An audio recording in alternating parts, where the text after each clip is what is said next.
आणि यानंतर बीडमधून एक महत्त्वाची बातमी येते। बीडच्या परळीमध्ये गोळीबार झालेला आणि एकाचा मृत्यू झालाय।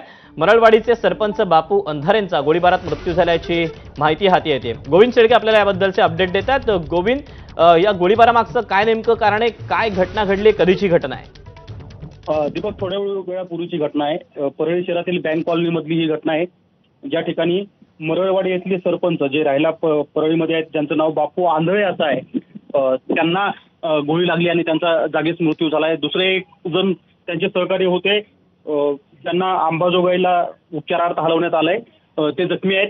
एकूण तणावाचं वातावरण परळी शहरामध्ये आहे आणि हा जो गोळीबार झालाय त्याचं कारण अद्याप स्पष्ट झालेलं नाहीये। पोलीस घटनास्थळी पोहोचले, चौकशी करतायत आणि पोलिसांच्या चौकशीनंतरच हे नेमकं कशामुळे घडलं आणि कुणी केलं हे लक्षात येणार आहे।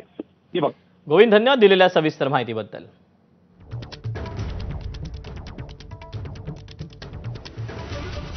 तेव्हा बीडमधली ही सगळी घटना आहे। गोविंद आपल्याला याबद्दलचे अधिकचे माहिती देत होते। बीडच्या परळीमध्ये गोळीबार झालेला आहे आणि मरळवाडीचे सरपंच बापू अंधळेंचा या गोळीबारामध्ये मृत्यू झालेला आहे।